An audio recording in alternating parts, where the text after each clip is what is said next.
Good morning to all of you. आज जो next topic होगा चैप्टर 3 का ह्यूमन रिप्रोडक्शन, उसे स्टार्ट करेंगे। जो चैप्टर का जो नेक्स्ट टॉपिक है फर्टिलाइजेशन एंड इम्प्लांटेशन है। तो फर्टिलाइजेशन जनरली जो male gamete and female gamete के फ्यूज़न से रिलेवेंट है कि दोनों का जो दो अलग अलग जो गैमेट्स हैं, दो अलग अलग टाइप के गैमेट्स होंगे, मेल गैमेट और फीमेल गैमेट, उनके फ्यूज़न को ही हम फर्टिलाइजेशन टर्म दे देंगे। इसके अलावा जो इम्प्लांटेशन होगा, जो फर्टिलाइज्ड पार्ट है, फर्टिलाइजेशन के बाद जो एक सेल फॉर्म्ड हो रहा है, यानी जनरली एक जाइगोट फॉर्म हो रहा है, जाइगोट के फर्दर क्लीवेज के बाद, यानी लगातार उसमें क्लीवेज हो रहा है, एक सेल जो जाइगोट प्रेजेंट है, उस सेल से हम अपने बॉडी का एक बहुत ज़्यादा कॉम्प्लेक्स फॉर्म देखते हैं कि हमारे बॉडी में अलग अलग पार्ट्स प्रेजेंट है और 4 अलग अलग टाइप के टिश्यूज़ हैं जो कि हमारे बॉडी पार्ट्स को बनाए हुए हैं। जैसे कि बाहर की तरफ एपिथेलियल है, मस्कुलर टिश्यूज़ हैं, नर्वस टिश्यूज़ हैं, कनेक्टिव टिश्यूज़ हैं। ये इतने सारे डिफरेंट टाइप के जो सेल हैं, इनके फॉर्मेशन के एक्चुअल में जो बना है फर्टिलाइजेशन होने के बाद जो बन रहा है वह एकमात्र सेल है, और उस सेल से इतने सारे डिस्टिंक्ट पार्ट या डिस्टिंक्ट बॉडी पार्ट्स का फॉर्मेशन किस तरीके से हो रहा है, ये सभी चीज़ें इम्प्लांटेशन, मतलब जनरली फर्टिलाइजेशन और इम्प्लांटेशन के बीच का ये ड्यूरेशन है, जहाँ पर कि फर्टिलाइजेशन हो गया, इसके बाद जो जाइगोट बन रहा है उस जाइगोट से किस तरीके से कन्वर्जन किसका होगा, मतलब इम्प्लांट हुए पार्ट का, यानी इम्प्लांटेशन होने में ये पूरा डिस्टिंक्शन यानी डिफ्रेंसिएशन होना है, सेल का ही डिफ्रेंसिएशन है। सेल ही जब ये क्लीवेज हो जाएगा, एक जाइगोट है, लगातार मल्टीपल डिवाइड होके 2 सेल्ड स्टेज है, 4 सेल्ड स्टेज, 8 सेल्ड स्टेज में कन्वर्जन हो रहा है, और ये जितने भी सेल्ड स्टेज वाला कंडीशन है, इसी को हम टर्म दे सकते हैं मॉर्यूला, देन ब्लास्ट्यूला, गैस्ट्रियूला। ये केवल on the basis of their cell division और डिफरेंशिएशन के बेसिस पर ही हमने इनको डिवाइड किया है। तो स्टार्ट यहाँ से हम कर रहे हैं कि फर्टिलाइजेशन में कौन कौन से पार्ट्स इंक्लूड हो रहे हैं। सबसे फर्स्ट है इंसेमिनेशन, हम किसे टर्म दे देंगे। इंसेमिनेशन का एक्चुअल में सेंस है ड्यूरिंग कॉपुलेशन और sexual intercourse semen is released by the penis into vagina, this is termed as a insemination. Insemination हम किसे टर्म दे सकते हैं, यानी पेनिस के थ्रू जो सीमेन प्रेजेंट है वह सीमेन को वेजाइना में डिस्चार्ज करने का प्रोसेस ही क्या होगा, इंसेमिनेशन होगा। फर्स्ट पॉइंट है। एंड देन नेक्स्ट है जो मोटाइल स्पर्म्स प्रेजेंट है, this motile sperms pass through cervix, uterus and finally reaches to the junction of isthmus and ampulla, यानी जनरली इसे एम्पुलरी इस्थमस जंक्शन कहेंगे। यानी जो एक पाथवे इंडिकेट किया गया कि बॉडी में मीन्स जब डिस्चार्ज हो जा रहा है सीमेन का, तो वेजाइना से ऊपर की तरफ सर्विक्स रीजन, सर्विक्स से ऊपर यूटेरस, यूटेरस से आगे की तरफ जो पाथवे होगा, उस पाथवे में सबसे फर्स्ट इस्थमस और एम्पुलरी जंक्शन, यानी इस्थमस यानी एम्पुला और मीन्स ये 3 अलग अलग पार्ट्स प्रेजेंट है। जैसे ओविडक्ट हम देख रहे हैं, तो ओविडक्ट में इनफंडिबुलम हो गया, then ampulla and last isthmus है। इस्थमस एक जंक्शन क्रिएट कर रहा है यूटेरस और ओविडक्ट के बीच में एक जंक्शन क्रिएट कर रहा है। तो यही एक पाथवे है जहाँ से कि स्पर्म पास करते हुए कहाँ पर पहुँच रहे हैं, एम्पुला या एम्पुलरी रीजन तक पहुँच रहा है। Ampulla is the site where fertilization take place और फर्टिलाइजेशन अकर्स, यानी फर्टिलाइजेशन जहाँ पर कि एक प्रेजेंट है, जो सेकेंडरी oocyte रिलीज हुआ था ओवरी से, जो सेकेंडरी oocyte रिलीज हुए हैं, ये सेकेंडरी oocyte कहाँ पर प्रेजेंट होंगे, एम्पुलर रीजन में। इस एम्पुलर रीजन में ही स्पर्म पहुँच रहे हैं और स्पर्म डायरेक्टली इंटैक्ट करेंगे एम्पुलर रीजन में, यानी एम्पुलर रीजन में ही जो एम्पुलरी रीजन है किसका, ओविडक्ट का या फैलोपियन ट्यूब कह सकते हैं। फैलोपियन ट्यूब का जो एम्पुलरी रीजन है वहीं पर स्पर्म और जो स्पर्म है, इसके अलावा जो एग सेल है, इन दोनों का फ्यूज़न होना है, यानी एक cell interact with the sperm in the ampullary region. Means fertilization site हम किसको इंडिकेट करेंगे, एम्पुलरी रीजन को हम इंडिकेट कर सकते हैं। Then the ovum released from ovary also transported to ampullary isthmic junction where fertilization take place, यानी ampullary isthmus junction directly जहाँ पर कि फर्टिलाइजेशन कंप्लीट होना है। And then fertilization only take place in both sperm and ovum reaches ampullary isthmus junction simultaneously. Then the process of a fusion of sperm and ovum, this is called as a, means एक यहाँ पे important term कि fusion of sperm and ovum, the fusion of gamete is also be termed as a fertilization. Fusion of male gamete with the female gamete is termed as fertilization. तो fertilization जब हम term use करते हैं तो वह किसके लिए है, फ्यूज़न के लिए है। जो स्पर्म प्रेजेंट है उनका ओवम के साथ फ्यूज़न जो होगा उसी को हम फर्टिलाइजेशन टर्म दे देंगे। एंड फाइनली एक्रोसोम, अब ये जो फर्टिलाइजेशन हो रहा है उसमें किसका इंपॉर्टेंट रोल हो जाएगा, एक्रोसोम का। जो एक्रोसोम प्रेजेंट है स्पर्म के हेड पे, एक स्पर्म का स्ट्रक्चर अगर हम देख रहे हैं, स्पर्म का स्ट्रक्चर, जहाँ पर कि ऊपर की तरफ एक हेड रीजन, इस हेड रीजन में कुछ एंजाइम्स प्रेजेंट है। ये जो हेड रीजन है, ये हेड रीजन को हम एक्रोसोम इंडिकेट कर सकते हैं, acrosome which contains the hydrolytic enzyme, hydrolytic enzymes. This acrosome contains the hydrolytic enzyme which is completely penetrate the wall of ovum. Ovum का जो वॉल है, ओवम का जो ऊपर की तरफ की कवरिंग है, जनरली जो ऊपर की ओवम की कवरिंग है, उसको सबसे फर्स्ट पेनिट्रेट करने का काम किसका होगा? स्पर्म में प्रेजेंट एक्रोसोम का होगा। वही पेनिट्रेट करके डायरेक्टली जोना पेलुसिडा तक जब अगर पेनिट्रेशन हो जाता है तो वह बाकी जितने भी स्पर्म्स होंगे उनको डायरेक्टली वह इनहाइबिट कर देता है। एक प्रोसेस है मोनोस्पर्मिक और मोनोस्पर्मिक, ऑलिगोस्पर्मिक और पॉलीस्पर्मिक। एक्चुअल में अगर एक स्पर्म मीन्स एंटर करता है, एंटर करने के बाद जो जोना पेलुसिडा वाला लेयर है वह डायरेक्टली अलार्मिंग नेचर है, वह बाहर के जितने भी स्पर्म्स होंगे उनको वह पूरी तरीके से इनहाइबिट कर देता है, बाकी की एंट्री को वह रोक देगा। और इस एंट्री को रोकने को जनरली एक स्पर्म के थ्रू ही केवल फर्टिलाइजेशन होता है, तो इस कंडीशन को हम मोनोस्पर्मिक कंडीशन कहते हैं। Monospermic condition when only one sperms reaches inside the, only one sperm can fuses with the egg cell. This is termed as a monospermic and it completely prevent the polyspermic condition. Means Zona pellucida completely promote the monospermic and prevent the polyspermic condition. यानी जो जोना pellucida present होगा, zona pellucida layer is completely protect or it provide the alarming nature for prevention of polyspermic condition of the egg. यानी जो fertilisation हो रहा है वह केवल एक स्पर्म से ही हो, इसके लिए वहाँ पर क्या प्रेजेंट होगा? इसके आउटर कवरिंग्स प्रेजेंट है। ओवम की आउटर कवरिंग कंप्लीटली किस चीज़ से प्रिवेंट कर रही हैं? एक्स्ट्रा स्पर्म्स के इंटरेक्ट करने से प्रिवेंट कर रही हैं। अब नेक्स्ट जो इसमें पार्ट है फर्टिलाइजेशन वाले में, वह इम्पॉर्टेंट पार्ट होगा कि जो भी इसमें स्पर्म्स प्रेजेंट है, कई सारे sperms general millions of sperm एक बार में जब एंटर करते हैं, तब उस केस में जो नंबर ऑफ स्पर्म होंगे 200 to 300 हंड्रेड्स में जो स्पर्म हैं डायरेक्ट इंटरेक्ट करते हैं या पेनिट्रेट करते हैं ओवम को। वहाँ पर जो ओवम प्रेजेंट है उस ओवम का जो पूरा फेज होगा, जैसे मियोसिस चल रहा है, मियोसिस में माइटोसिस सेकंड में, ये जो माइटोसिस सेकंड मियोसिस जो चल रहा है, मियोसिस फर्स्ट और मियोसिस सेकंड, तो मियोसिस सेकंड में मेटाफेज टू पे वह उसका ग्रोथ, यानी जो सेकेंडरी oocyte है उस सेकेंडरी oocyte का ग्रोथ रुका हुआ है। अब इस सेकेंडरी oocyte का ग्रोथ फिर से कंटिन्यूड होता है और कंटिन्यू होने के बाद वह ग्रोथ कंप्लीट होगा after the penetration of sperm, यानी स्पर्म के पेनिट्रेशन से वह जो ग्रोथ मेटाफेज सेकंड पे रुका हुआ है वह कंप्लीट होकर वह एक कंप्लीट सेल यानी ओवम में ट्रांसफॉर्म्स होता है। यानी ट्रांसफॉर्म होने का एक्चुअल में रीज़न स्पर्म के इंटरेक्शन से है। इंटरेक्ट करने के बाद ही वह जो हाफ स्टेज पे रुका हुआ ओवम है, वह हाफ स्टेज पे रुका हुआ ओवम कंप्लीट अपने फुल स्टेज या फुल स्लीव में कन्वर्ट होगा। एंड देन जब वो कन्वर्ट हो जाता है तो वहाँ पर हम फर्टिलाइजेशन टर्म यूज़ कर सकते हैं। तो जो सेकेंडरी oocyte है वो एक कंप्लीट सेल ना होकर वो एक इनकम्प्लीट या पार्शियल कंप्लीट कह सकते हैं। एंड फाइनली वो कंप्लीट कब हो जाता है? जब स्पर्म का पेनिट्रेशन होगा। तो इसमें कुछ पॉइंट्स भी दिए हैं। सबसे फर्स्ट इसमें इंडिकेटेड है, once sperm comes in contact with the zona pellucida of ovum it induces the changes in the membrane that block the entry of additional sperm. यानी जोना पेलुसिडा पे स्पर्म के interact करने के बाद finally जितने भी दूसरे स्पर्म थे उनकी एंट्री को रोक दिया गया, ब्लॉक कर दिया गया। यह जो जोना पेलुसिडा लेयर है ये मोनोस्पर्मिक कंडीशन को इंश्योर करता है और वहीं पॉलीस्पर्मिक कंडीशन को प्रिवेंट करता है। पॉलीस्पर्मिक कंडीशन का सेंस है कि एक से ज़्यादा स्पर्म्स का एंट्री ब्लॉक करेगा, इसके अलावा एक स्पर्म्स की एंट्री को अलाउ करना। यह किसका काम है? जोना पेलुसिडा लेयर का, जो कि किसकी कवरिंग है? जो हमारे पास सेल है, यानी जो एक सेल प्रेजेंट होगा उस एक सेल की जो आउटर कवरिंग है वो जोना पेलुसिडा है, जिसकी वजह से मोनोस्पर्मिक इंश्योर हो रहा है, whereas it completely prevent the polyspermic condition.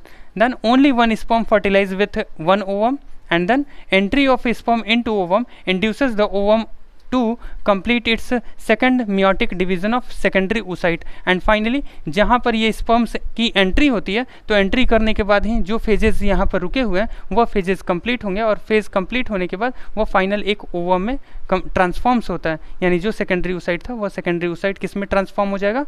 एक फाइनल ओवम यानी एक सेल में ट्रांसफॉर्म हो जाएगा। And finally meiosis second is also unequal cytokinesis resulting production of one large ovum otids and one small second polar body haploid nucleus of sperm fuses with the haploid nucleus of ovum, that is forms the zygote, that forms the diploid zygote। and finally diploid zygote का formation, जो egg cell है, egg cell का nucleus fuse हो रहा है sperm के nucleus से। Egg cell means nucleus of egg cell fuses with the nucleus of sperm। this leads the formation of diploid zygote। यानी ये जनरली डिप्लॉयड जाइगोट का फॉर्मेशन को लीड करता है कि दोनों के जो न्यूक्लियस हैं वो दोनों के न्यूक्लियस एक दूसरे से फ्यूज होकर डायरेक्टली जो डिप्लॉयड जाइगोट है उनका फॉर्मेशन कर देते हैं। एक ये इंटरेक्शन देख सकते हैं कि ये बाहर की तरफ से जितने भी स्पर्म सेल्स हैं वो स्पर्म सेल्स डायरेक्ट इंटरेक्ट कर रहे हैं। अंदर की तरफ ओवम जो प्रेजेंट है इस ओवम पर ये इंटरेक्ट करते हैं, और ये अंदर की तरफ ये लाइनिंग है कोरोना रेडिएटा, जो बाहर की ये सेल्स हैं उन कोरोना रेडिएटा के अंदर जो ये ग्रीन सेल्स दिख रहे हैं, this is the zona pellucida layer. ये जोना पेलुसिडा लेयर है। ये जो पिंक लाइनिंग है यह एक इनर मेम्ब्रेनस स्ट्रक्चर है। इनर मेम्ब्रेनस, उसके बाहर की तरफ जोना पेलुसिडा, उसके भी बाहर की तरफ कोरोना रेडिएटा। इस कोरोना रेडिएटर को पार करके डायरेक्टली यह जब स्पर्म किसको पेनिट्रेट करते हैं, ये जो ग्रीन पार्ट है यानी जोना पेलुसिडा लेयर है, इसको इंटरेक्ट करते हैं, देन यह बाकी की एंट्री यानी इसने क्या कर दिया, अलार्मिंग नेचर क्रिएट किया, जिसकी वजह से बाकी की एंट्री पूरी तरीके से प्रिवेंट हो गई। It completely prevent the entry of other sperms. Then अब ये नेक्स्ट स्टेज है, कुछ सीरीजेज हम देख रहे हैं। माइटोटिक जब सेल डिवीज़न हो रहा है यानी एक जाइगोट था, उस जाइगोट का लगातार माइटोटिक डिवीज़न होगा, यानी equal division of the zygote with the process of mitosis. यानी माइटोसिस के थ्रू इक्वल क्लीवेज होगा किसमें, जाइगोट में, और क्लीवेज होकर वह मल्टीपल सेल्स में कन्वर्ट हो जाएंगे। मल्टीपल सेल्स यानी एक जाइगोट जो प्रेजेंट है वह 2 सेल्ड स्टेज, 4 सेल्ड स्टेज, इसमें वह लगातार कन्वर्ट होगा, और कन्वर्ट होने में ये अलग अलग सेल स्टेजेस हैं। फर्स्ट 2 सेल्ड स्टेज है, 4 and then 8 celled stage. Generally 8 to 16 celled stage है, which one is called as morula. Then next जो स्टेज होगा ब्लास्ट्यूला जो स्टेज जो प्रेजेंट है, सबसे फर्स्ट मोर्यूला जो स्टेज होगा 8 to 16 सेल्ड स्टेज में। देन जो दूसरा स्टेज है ब्लास्ट्यूला, इसमें अंदर की तरफ कैविटीज़ भी फिल्ड होंगी, अंदर की तरफ, जो कि ब्लास्टोसिस्ट हम इसके बाद समझेंगे कि एक ब्लास्टोसिस्ट स्ट्रक्चर आएगा। उस ब्लास्टोसिस्ट स्ट्रक्चर में क्या है, अंदर की तरफ कैविटीज़ भी प्रेजेंट है।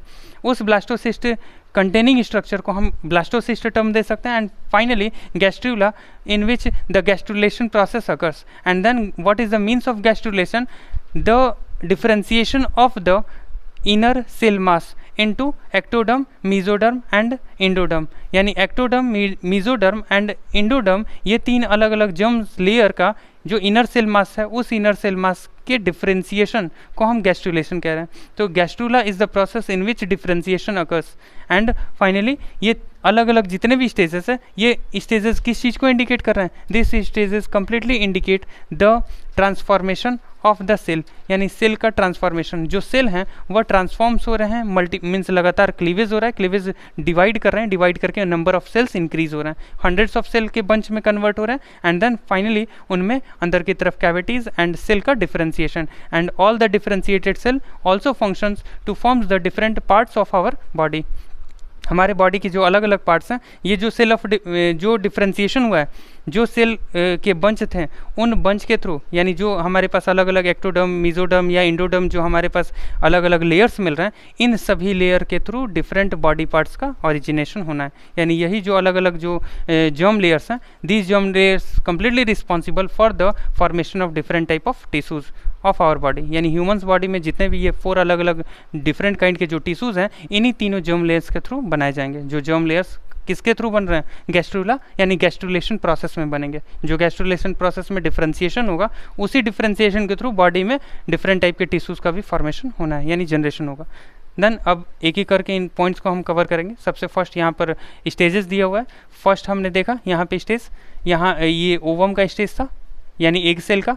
फाइनली इंटरेक्ट करने के बाद जब इंटरेक्शन हो रहा है स्पर्म से, देन यहाँ पर ये कन्वर्जन हो गया, यहाँ जाइगोटिक स्ट्रक्चर का फॉर्मेशन, देन जाइगोट का क्लीवेज होगा, 2 celled stage, then 4 celled, and then 8 to 16 celled stage that is called as morula. यानी ये जो नेक्स्ट डायग्राम दिखाया जा रहा है ये मॉर्यूला का, एंड देन फाइनली ये जो मॉर्यूला है ये ब्लास्टोसिस्ट में कन्वर्ट हो जाएंगे। ब्लास्टोसिस्ट यानी एक कैविटी अंदर की तरफ जो antrum, this cavity is called as antrum, यानी एंट्रम एक कैविटी के साथ जो हमारे पास एक जो मॉर्यूला का स्ट्रक्चर है ये आगे की तरफ क्लीवेज करेगा। क्लीवेज करने के बाद एक bunch of cell, hundreds of cell convert हो जाएंगे। ये जो हंड्रेड्स ऑफ सेल हैं these forms the cavity inside the structure. That cavity is called as antrum. This cavity is called as antrum, and this holistic structure is called as a blastocyst, and the holistic process is also be termed as blastula in the case of mammal. यानी mammals के case में जो blastula कह रहे हैं उसके अंदर क्या होगा, ब्लास्टोसिस्ट यानी कैविटी भी प्रेजेंट है। अब यहाँ जो कैविटीज़ होंगे यही जो ब्लास्टोसिस्ट है, ये ब्लास्टोसिस्ट आगे की तरफ इनमें जो पार्ट होंगे ये दो अलग अलग कंडीशंस में कन्वर्ट हो जाएंगे। सबसे फर्स्ट मॉर्यूला जहाँ पर कि एक सिंपल हमारे पास क्लीवेज के बाद सेल मिल रहे हैं, यानी 16 सेल स्टेज तक। ये जो 16 सेल हैं ये लगातार अपना क्लीवेज करके हंड्रेड्स ऑफ सेल के बंच में कन्वर्ट हो रहे हैं। ये हंड्रेड्स ऑफ सेल हैं, ये हंड्रेड्स ऑफ सेल में डिफ्रेंसिएशन अभी स्टार्ट नहीं हो रहा है, बट इंटरनल कैविटीज़ बनना शुरू हो गई हैं। अंदर की तरफ कैविटीज़ स्पेस बन रहा है। यह जो स्पेस अंदर की तरफ बनेगा, इस स्पेस की वजह से जो पार्ट है उसका दो अलग अलग पार्ट में डिफ्रेंसिएशन होगा। यानी ब्लास्टोसिस्ट की ही कंडीशन में एक आउटर कवरिंग होगा, आउटर कवरिंग जो कि ट्रोफोब्लास्ट से इंडिकेटेड है, और अंदर की तरफ इनर सेल मास, अंदर की तरफ जो पार्ट प्रेजेंट होगा ब्लास्टोसिस्ट में, outer covering trophoblast and inner cell, inner जो बंच ऑफ सेल है that bunch of cell is termed as inner cell mass of the blastocyst. यानी जो ब्लास्टोसिस्ट प्रेजेंट है उन्हीं में दो अलग अलग पार्ट हम इंडिकेट कर सकते हैं। आउटर जो वॉल है उस आउटर वॉल को हम इंडिकेट कर रहे हैं ट्रोफोब्लास्ट, और अंदर की तरफ बंच ऑफ सेल को हमने क्या इंडिकेट कर दिया, इनर सेल मास। तो ये जनरली हमारे पास इनर सेल मास वाला स्ट्रक्चर। अब यही इनर सेल मास आगे की तरफ फिर डिफ्रेंशिएट होकर, यानी जो गैस्ट्रुला प्रोसेस होगा उस गैस्ट्रुला प्रोसेस में वो डिफ्रेंशिएट होकर किस में कन्वर्ट हो जाएंगे, एक्टोडर्म, मेसोडर्म और इंडोडर्म में कन्वर्ट हो जाएंगे। देन अब सेक्स डिटर्मिनेशन, ये जो पार्ट है ये सेक्स डिटर्मिनेशन जनरली दो अलग अलग टाइप के गैमेट्स, जनरली ये जो सेक्स डिटर्मिनेशन इसमें XX और XY ये दो अलग अलग टाइप के क्रोमोसोम्स हैं जिनके फिक्स होने के या दोनों के कंबाइन होने के बेसिस पर सेक्स का डिटर्मिनेशन होता है। XX क्रोमोसोम मीन्स फीमेल से X क्रोमोसोम, और मेल से भी अगर X क्रोमोसोम ट्रांसफ़र होता है तो वहाँ पर प्रोबेबिलिटीज़ जो होंगी वह गर्ल चाइल्ड की होगी, और वहीं अगर फीमेल से X क्रोमोसोम आता है और वहीं मेल से Y क्रोमोसोम ट्रांसफ़र होता है तो वहाँ पर जो चाइल्ड होगा वो बॉय चाइल्ड की प्रोबेबिलिटी होगी। यानी यहाँ पर 50-50% चांसेस होते हैं कि बॉय चाइल्ड हो या गर्ल चाइल्ड हो, दोनों की 50% प्रोबेबिलिटी है। And mail is responsible for sex determination, यानी जो सेक्स जो ऑफ स्प्रिंग है, जो बर्न जो न्यूनेट है या ऑफ स्प्रिंग है उसका जो सेक्स डिटरमाइन होगा वो उसके लिए रिस्पॉन्सिबल कौन है, male always be responsible for the determination of sex in the fetus और चाइल्ड। यानी जो चाइल्ड है या जो ऑफ स्प्रिंग है उस ऑफ स्प्रिंग के सेक्स डिटर्मिनेशन के लिए मेल रिस्पॉन्सिबल होगा। एक्चुअल में इसका रीज़न कि जो सेक्स क्रोमोसोम है वेरी किस में करेंगे, मेल के केस में उनमें वेरिएशन होता है। X and Y chromosome held by the male whereas XX chromosome is present in the case of female. इस वजह से यानी चूंकि दो अलग अलग जो क्रोमोसोम है सेक्स क्रोमोसोम वह मेल के केस में अलग होंगे और फीमेल के केस में सेम होंगे XX। इस वजह से मेल हमेशा डोमिनेट करेगा, यानी सेक्स को जो सेक्स के डिटर्मिनेशन में कौन डोमिनेट कर रहा है, मेल डोमिनेट कर रहा है। ये चीज़ें इंडिकेटेड है। नेक्स्ट क्लीवेज का यहाँ पर कुछ पार्ट दिया गया है। सबसे फर्स्ट जो क्लीवेज है, क्लीवेज लगातार मियोटिक डिवीज़न के थ्रू जो सेल्स का रिजल्टिंग है या सेल्स का जो नंबर इंक्रीज हो रहा है इस पार्ट को हमने क्लीवेज टर्म दे दिया। देन फाइनली सबसे फर्स्ट ब्लास्टोमियर जो क्लीवेज के थ्रू यानी जो डॉटर सेल्स प्रेजेंट है, this daughter cells produces during cleavage and this is termed as blastomere and finally it again goes through cleavage and forms the structure of morula, that is 6 to 16 celled stage। यानी morula जो हम term दे रहे हैं वह किसके लिए है, 8 to 16 celled stage के लिए है। एंड ये जो 8 to 16 celled stage है, ये जो morula होगा, morula continues to divide and grows and transforms into blastocyst। यही जो morula प्रेजेंट है ये किस में कन्वर्ट हो जाएंगे, ब्लास्टोसिस्ट के स्ट्रक्चर में कन्वर्ट हो जाएंगे। And finally blastomere means in blastocyst arrange in the outer layer called a trophoblast and inner mass of cell attach to the trophoblast called as inner cell mass. यानी finally जो हमारे पास blastocyst था, सबसे first हमने blastomere देखा, blastomere जो कि फिर कन्वर्ट किस में हो रहे हैं, ब्लास्टोमियर जो एक सेल है, सेल का बंच है, जो कि क्लीवेज के ही रिजल्ट से हमें मिल रहा है। इनका ट्रांसफॉर्मेशन किस में हो रहा है, these blastomeres transforms into morula, and after morula again it goes to the cleavage process, and again it transforms into blastocyst, and the blastocyst forms the two different type of cell, outer covering that is trophoblast and inner mass of cell that is also be termed as inner cell mass। यानी यह दो अलग अलग part में जो blastocyst थे वह दो अलग अलग पार्ट्स में उनको हमने इंडिकेट कर दिया। आउटर कवरिंग जो कि ट्रोफोब्लास्ट बना रहे हैं, और इनर जो सेल मास थे यानी इनर मास ऑफ सेल थे उनको हमने इंडिकेट कर दिया inner cell mass. And finally trophoblast is attach with the endometrium lining and forms the structure of placenta.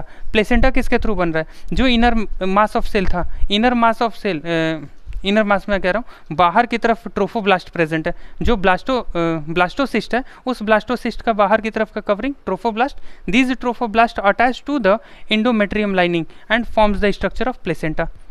यानी इंडोमेट्रियम लाइनिंग ये इम्प्लांटेशन यानी अटैचमेंट की कंडीशन है। यानी जो स्ट्रक्चर बन चुका है ये स्ट्रक्चर यानी जो ब्लास्टोसिस्ट है, these blastocysts get implanted into the endometrium lining with the help of trophoblast। Trophoblast में फिंगर लाइक प्रोजेक्शन स्टार्ट होते हैं ग्रो करना, इसको हम कोरियोनिक विलाय कहेंगे। एक कॉमन सा एक प्रोसीजर है जहाँ पर कि हम देखेंगे कि ट्रोफोब्लास्ट जो है बाहर की तरफ, एक तो ब्लास्टोसिस्ट देख रहे हैं जहाँ पर कि दो अलग अलग पार्ट हमने देख लिया, ट्रोफोब्लास्ट और इनर सेल मास। जो ट्रोफोब्लास्ट बाहर की कवरिंग है उसमें फिंगर लाइक प्रोजेक्शन आ जाता है, इस फिंगर लाइक प्रोजेक्शन को हम कोरियोनिक विलाय टर्म देंगे। These chorionic villi attach to the endometrium wall and forms the structure of placenta. यानी प्लेसेंटा किसके थ्रू बन रहा है, प्लेसेंटा किसके थ्रू बन रहा है, ट्रोफोब्लास्ट के फिंगर लाइक प्रोजेक्शन के थ्रू। यानी ट्रोफोब्लास्ट में फिंगर लाइक प्रोजेक्शन आएगा, एक डायग्राम के थ्रू मैं यहाँ इंडिकेट कर दे रहा हूँ जहाँ से क्लियर हो जाएगा। ये जो ट्रोफोब्लास्ट बाहर की तरफ प्रेजेंट है, ये बाहर की तरफ सेल है। अब इन सेल में क्या होगा, इन सेल में फिंगर लाइक प्रोजेक्शन आ जाएगा, और ये क्या है, ये इंडोमेट्रियम लाइनिंग है। इन इंडोमेट्रियम यानी यह जो हमारे पास प्रेजेंट है इसको हम क्या टर्म दे देंगे, chorionic villi. Chorionic villi, chorionic villi get attach with the endometrium lining and forms the structure of placenta। यानी प्लेसेंटा किसके थ्रू बन रहा है, कोरियोनिक विलाय और इंडोमेट्रियम लाइनिंग। और कोरियोनिक विलाय हम किसको टर्म दे रहे हैं, chorionic villi finger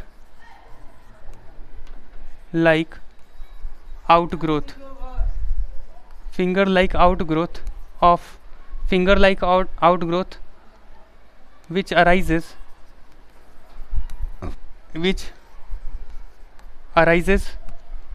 by the trophoblast, finger like outgrowth of finger like projection which arises by the trophoblast, that is called as the chorionic villi, and these chorionic villi attach with the endometrium lining and forms the structure of placenta। and finally placenta का जब formation हो जाएगा, and these placenta completely gives the nourishment to the inner cell mass for their differentiation। यानी finally जो differentiation होना है, जब placenta का फॉर्मेशन हो जाता है तो उस प्लेसेंटा के फॉर्मेशन के बाद जो अंदर की तरफ इंडोमेट्रियम लाइनिंग है, उस इंडोमेट्रियम लाइनिंग जो कि अटैच हो चुका है किससे, इंडोमेट्रियम लाइनिंग जो कि कोरियोनिक विलाय से अटैच हो चुका है और प्लेसेंटा का फॉर्मेशन कर चुका है, यह डायरेक्टली अंदर की तरफ इनर सेल मास को न्यूट्रिशन देना शुरू कर देता है। और जहाँ अंदर की तरफ जो न्यूट्रिशन इनर सेल मास को वो प्रोवाइड करेगा, देन वहाँ डिफ्रेंसिएशन होगा, और डिफ्रेंसिएशन स्टेज को हम क्या कहेंगे, gastrulation process. This is also be termed as gastrula. And next class में गैस्ट्रुला से रिलेवेंट और इसके बाद हार्मोन्स का इम्पैक्ट देखेंगे कि हार्मोन किस तरीके से एम्ब्रियो एंड फीटस के डेवलपमेंट में किस तरीके से रोल कर रहे हैं। Okay, thank you.